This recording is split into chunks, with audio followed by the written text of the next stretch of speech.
Today, Yuka and I are heading back out on the road in our camper van. We're leaving our home base in the Fraser Valley of BC and heading east. After we drove through a couple mountain passes, we arrived in a much more arid region of the province. We've come to West Kelowna, the home of Smith Creek Cycle. It's a bike shop owned by my friend Brian, which he recently opened last fall. But let's get straight to the point. He's got my new mountain bike. Pulling a brand new frame out of the box for the first time is such a nice experience. DV8 Highlander. Yes, my new bike is a DV8 Highlander, a high pivot mountain bike. And I have to say, it's gorgeous.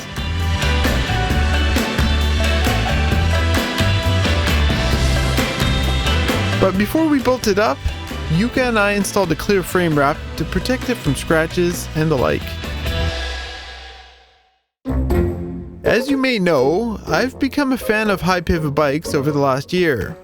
So during the winter, while looking at bikes, the Highlander, with its 150 millimeters of travel, ended up high on my list. It would be great for our rough trails out here in BC. So I emailed the folks at DV8 asking about their bike. And although I'm not sponsored by them, they were happy to send over a frame for me to ride, which is perfect for both of us. It removes the obligations and money of a sponsorship deal, and they get to have their product in front of a large audience. And by sheer chance, Brian's shop also happens to be a dealer for DV8 and has a couple Highlanders on the showroom floor.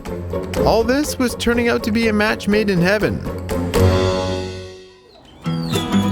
Longtime subscribers to this channel will know that I've built some bikes in some pretty unusual places.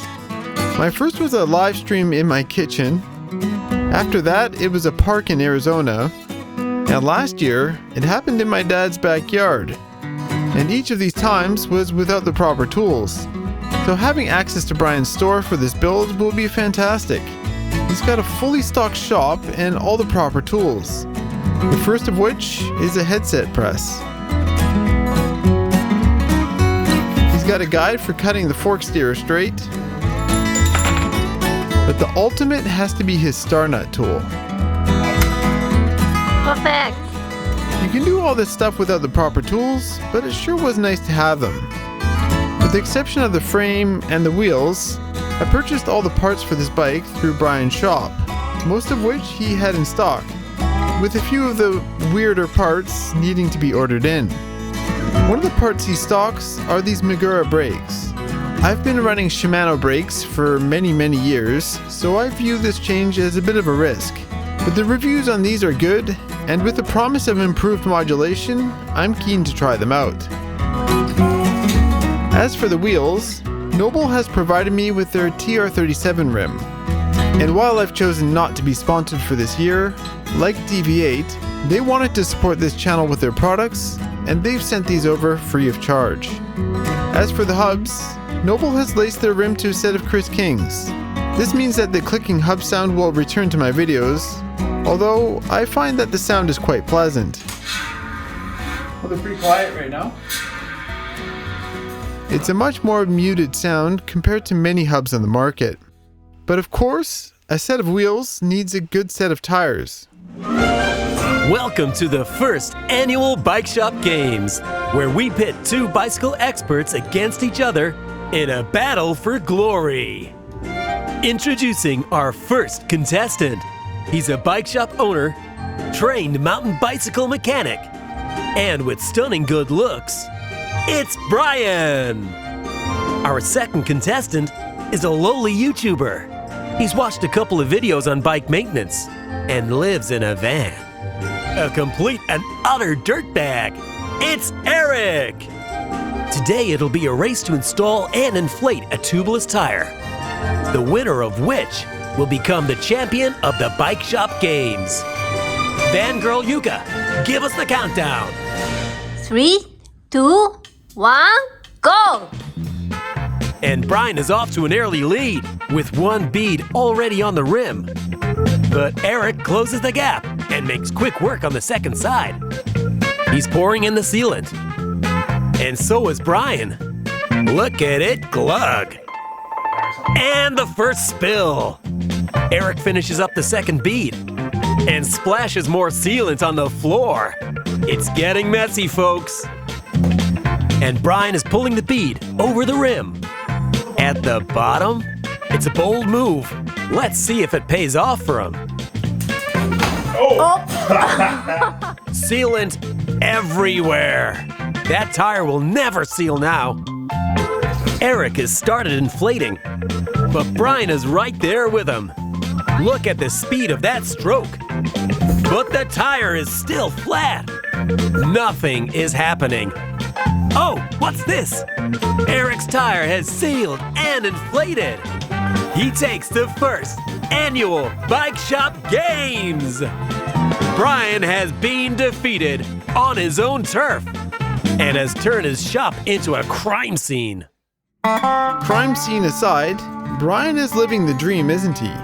Who hasn't fantasized of starting their own bike shop and getting to work with bikes all day? I know I have. He's got a ton of cool bikes to play with too.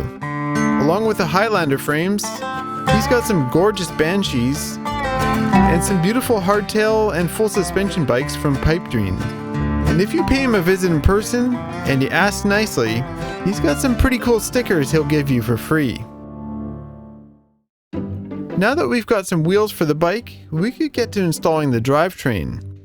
I've been using a SRAM 11-speed setup for a number of years, which occasionally results in a question or two from my viewers. After all, most mountain bikes come with 12 speeds these days. It's a good question though, and the answer comes down to suspension? Stick with me on this one. Although 11-speed drivetrains have less range, they're cheaper, but more importantly, they're lighter. And the weight is the key here. The less weight attached to your suspension, the better it's going to work. Imagine your suspension as this stick. If you wave it around, it can change direction pretty easily. But if you add weight to the end of it, it'll be more difficult to move around. The same applies to the suspension on your bike. And while 11-speed has less range than many setups, I don't really consider it a limitation. After all, when is the last time you've used your smallest cog on the trail? With the build pretty much finished up, there's nothing left to do but take it all in. And I have to say, this bike may be one of the prettiest I've ever owned.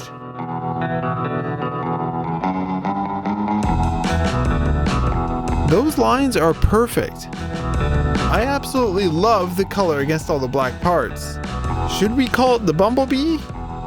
The way they've packaged the idler sure is pretty, and there's space for a full-size water bottle along with a small storage bag.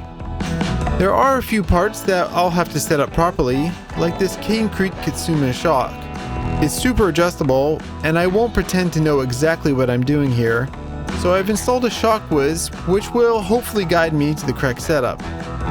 The frame is also available with 140mm of travel with the use of an alternative linkage, which DV8 was kind enough to send along with my frame. I'll give that a try in the future. If you'd like to know the parts I've included in this build, I've posted a link down below. Some of you may be wondering if Yuka is getting a new bike as well. Unfortunately, DV8 doesn't make the Highlander in a size small, so she's shopping for something else. She really wants a bike with a mullet setup though, which makes things a little tricky.